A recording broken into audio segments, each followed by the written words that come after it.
Good morning class. In the last class we have learned about chapter 12 youth and task ahead, जो कि doctor Karan Singh ने लिखा था और इन्होंने इंडिया के यूथ को मैसेज दिया है कि उनको कैसे बनना है और आगे कैसे अपने कंट्री को डेवलपमेंट की ओर ले जाना है.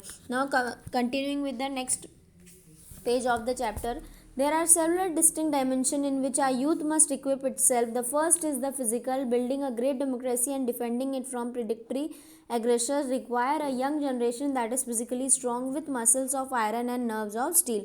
यहाँ पर उन्होंने बताया है कि 4 डायमेंशंस है, जिसमें से पहला फिजिकल है और फिजिकली इंडिया के यूथ को पहले बहुत ज़्यादा स्ट्रांग होना पड़ेगा, तभी वो अपने एनिमीज से लड़ सकेंगे और अपनी आगे डेवलपमेंट करने के लिए उनका फिजिक स्ट्रांग होना चाहिए.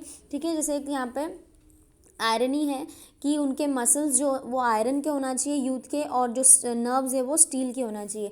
और इसके लिए उनको अंडरटेकिंग फिजिकल ट्रेनिंग लेनी पड़ेगी. फिजिकल फिटनेस के लिए उनको मैक्सिमम एक्सटेंड, मतलब जितना भी ज़्यादा फिजिकल ट्रेनिंग लेंगे वो उतना ज़्यादा स्ट्रॉन्ग बनेंगे. Despite technological advantage and mechanism defence is still to a large extent a matter of dog physical endurance and courage as officers and jawans have so magnificently proved on the field of battle, and they emerge victorious against supervisors and more sophisticated war equipment. ठीक है, अगर वो physically strong हो जाएंगे तो उनको बहुत ज़्यादा हेल्प मिल जाएगी कि वो अपने कॉम्पिटिटर से, अपनी एनिमीज से क्या कर सके, डिफेंड कर सके अपने इंडिया को. जैसे कि यहाँ पे एग्जांपल भी दिया हुआ है कि जो इंडियन नेवी है, इंडियन आर्मी है, ऑफिसर्स होते हैं, वहाँ के जवान्स होते हैं, वो किस तरीके से बैटल फील्ड में यानी कि युद्ध के मैदान में हमारे इंडिया को जिताते हैं दूसरे कॉम्पिटिटर से. इन दिस कॉन्टेंट एनसीसी यानी कि जो नेशनल कैडेट कॉर्प्स है, the physical fitness scheme or other similar organisation में pay valuable role in building up strength of our youth, and those opportunity must be fully availed of. Along with physical fitness, the qualities of discipline and teammanship are essential, particularly for those planning to join the proud ranks of our defense forces, because what is required is not only individual achievement but corporate progress. यहाँ पर उन्होंने कहा है कि किसी एक के मजबूत बनने से कुछ नहीं होगा, हम सभी को टीम वर्क करना पड़ेगा, टीम स्पिरिट से काम होगा. और बहुत सारे लोगों का सपना होता है कि हम इंडियन आर्मी में जाएं, इंडियन डिफेंस में को, सिविल सर्विसेज को ज्वाइन करें. तो इसी तरीके से हम अपने देश के लिए अपने कुछ रिस्पॉन्सिबिलिटीज़ को निभा सकते हैं.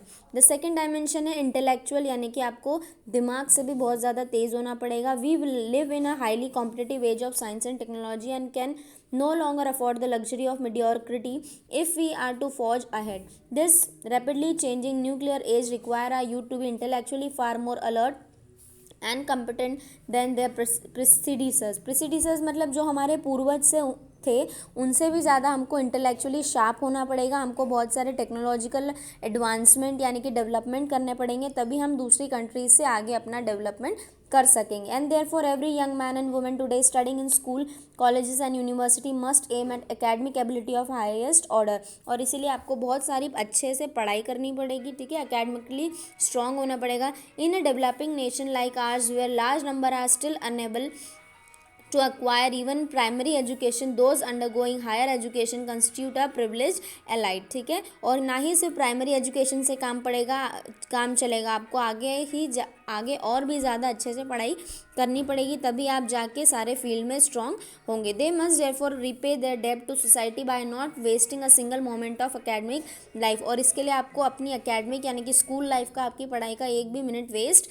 नहीं करना है. ठीक है, or disruptive pursuit, but strain every nerve to become able and efficient in their respective field of study so that they can serve India with greater efficiency. तभी आप efficient और effective बनेंगे. In this context, the futility of student getting involved in party politics and intrigues is too obvious to need any reiteration. अब यहाँ पे third dimension जो है patriotism. और पैट्रियोटिज्म क्या होता है कि देशभक्ति या देश प्रेम वो आपके अंदर होगा, तभी आप अपने देश के लिए कुछ कर सकेंगे. बिकॉज यूथ जो है, जो युवा लोग हैं, वही हमारे देश को आगे बढ़ा सकते हैं. I am concern here not so much with the routine mean of this term as that proper deeper patriotism which transcend all pettiness and exclusivism and creates in our youth of deep urge of national unity and progress. यहाँ पर ये लिखा भी है कि अगर आप patriotism आपके अंदर नहीं होगा, देश प्रेम नहीं होगा, तो आपके अंदर यूनिटी नहीं आ पाएगी, और अगर यूनिटी, एकता नहीं रहेगी तो प्रोग्रेस नहीं कर सकते हैं. ठीक है, थैंक यू.